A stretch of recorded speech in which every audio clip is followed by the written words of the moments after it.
Right then, here we go, another day, another car boot, a Wednesday car boot this time. Not a massive car boot sale, and I'm under strict instructions not to get anything too big until we move house. So, on that point, let's start off with the biggest and most expensive item is another one of these. Little damage on there. Possibly, no, I don't think they are. These never seem to come with marks on. And I believe they're used on a railway, called a railway friend of mine. This one's had a bit of hard work and he's a bit, oh no, it's moving. It's pretty stiff. But I like them. That was a £5. Yeah, and that is the most expensive thing I paid for today. Everything, and I do mean everything, was £1, 50p, 20p. I even got 10 items for 10p. So it's been a cracking morning. Now, where do we start? That's the biggest item. Oh, I'll start with something silly. Another pot stand, I suppose. I don't think there's any A's to this one, but it's in shape of a fish. Pennies. An old lighter. We'll go back into the lighter section. One of these wheel ones. This one's a bit stiff. It needs a bit of TLC to get it working, but it could be a military one. Very pretty, I thought. Very comfy in the hand. Nice little thing. That's that. Now, we're going to tins. I'm having a right run on tins. Mick McQuaid square cut. Doesn't look that old, that one, does it? It's in pretty good condition. Pop him there. Players whiskey brown flake rubbed ready. Oh, I thought it was ready rubbed. Anyway, rubbed ready. St Bruno flake, standard dark flake. Again, not in bad nick. This one. Some goodies in Godfrey Phillips Grand Cut blend of Virginia, other choice tobaccos made in Great Britain. Well, we've had some results before. Let's see if there's anything in here. No. Large washers. Win some, you lose. So just pop them there. Oh, there's one more. And a player's shirt, but brown flake. There you go. Brown flake seems to be quite a popular thing. Now, I bought 3 standard size plastic toolboxes today, and one of them had a couple of little bits in. They're not worth putting on here. They're just to keep stuff in. But there's this rasp that was in one. It's really quite aggressive rasp that I quite like. And with that aggressive rasp came this mortise chisel that says palm tree on it. It's in good shape. It's got some age to it. Palm tree.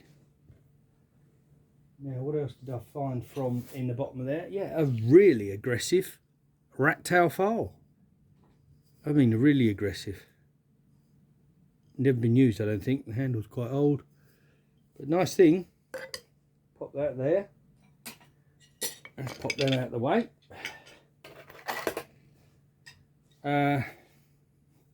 What do we got here?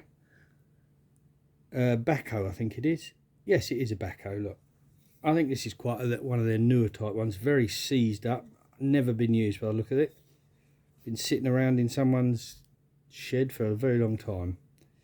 But quite a new design. But with that, I mean, I was looking at 20p, I think that cost me. And this one cost me 20p as well.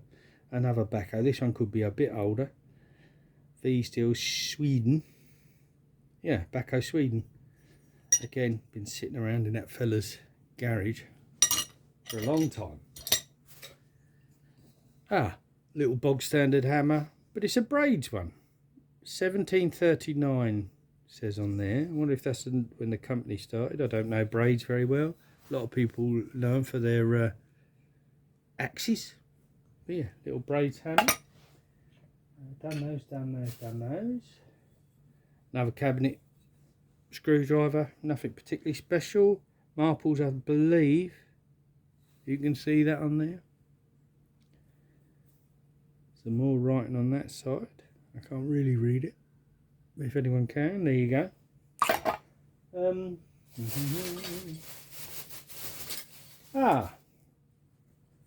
Anyone guess what this is? Joist stripper. I don't know why it's called that. It's a pyro stripper.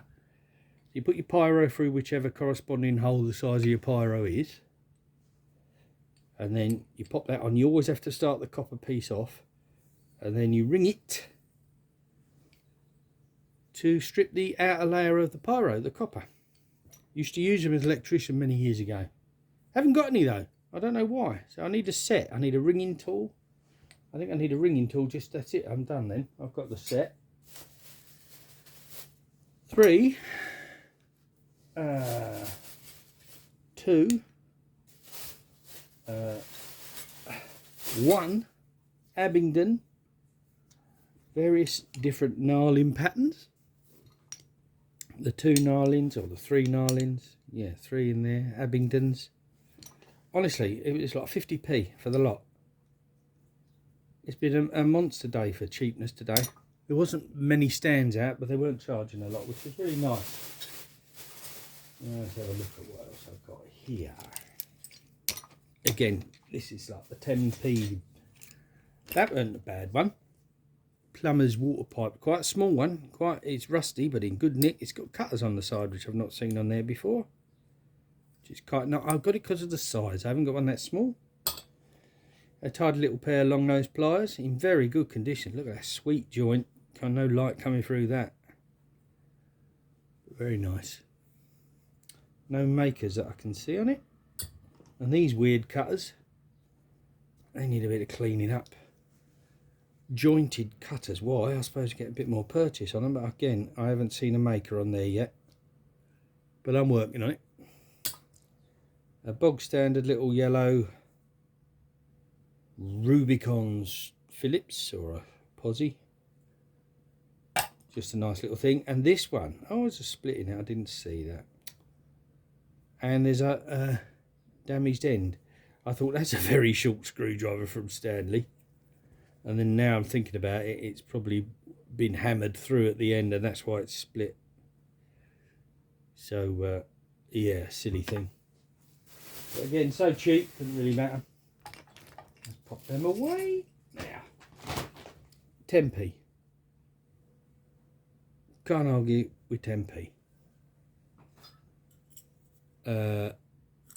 20p, another Stanley 19199 with the nice patterns on.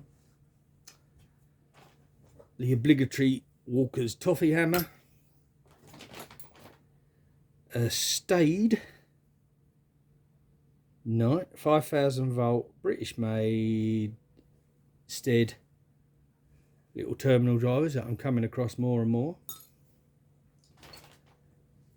A punch, maybe a lever punch, whack. Edge needs a little bit of clean up, but that'll go. I don't know what size diameter that is. Another 10p Draper glass cutter. A couple more of these keys that I like. This one's a brass one. BSS Limited. BSS? Don't know them. It says Boss on the back, which is quite nice. Or yeah, Boss, I think it is. I've been using a long time. This little, this one looks like it's been sprayed over. That'll need a little cleaning up. There is makers on there. Don't know if you can read it better than me. Nice little thing. Bog standard tie, cable tie of some sort, or of any sort that you have on boats or up against walls with blinds, anything. Always handy. I always pick up these kind of little bits. Now then, what's this? A little spear point. Another 10p purchase, because I got a spear point the other day, so I got that one. Oh, another pretty poor condition cabinet screwdriver with a little bend that I need sorting out. That's easy to do. A little fun project. And now, here we get interesting. I had this Rawlplug tin the other day, and I said I've got to fill the contents. Well, there's a Rawlplug tool, number 8. So if it says in the inside lining of that tin, number 8, well, there's the first piece to that. Now, to go with that, I found a large one, which is, again, Rawlplug number 14. I suspect that's too big for that tin, but it's barely been used, I think. And I used to use these as an electrician for making holes in concrete. When I started in the early 80s, power tools obviously had been, started coming around.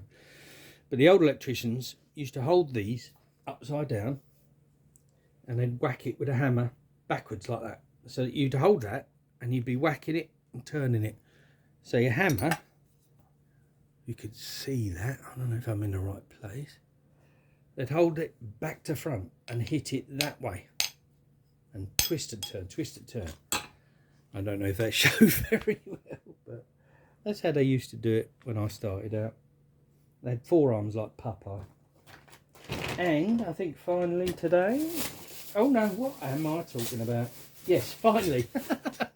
Well done. Another Rawlplug. Rawlplug for... Well, it's a Rawlplug brick company. Rawlplug brick company. For fixing in bricks, concrete, stone.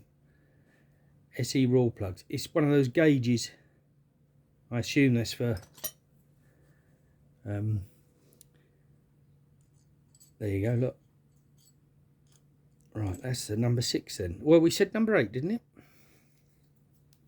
Did it say number 8? I think it did. Yeah, number 8. So there's a number 8 there, and that's the size it is, a number 8. And that definitely will be going in the tin, and I expect that will too. So it's the first couple of parts to completing that set. Well, they're nice to turn up today. I think that cost me £1. That was expensive. But there you go. I think that's it this morning. It was only a little one, but it was good fun.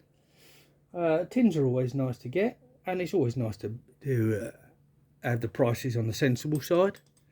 So, yeah. All adds up, doesn't it? And there you go. Nice little quick one. See you on the next one.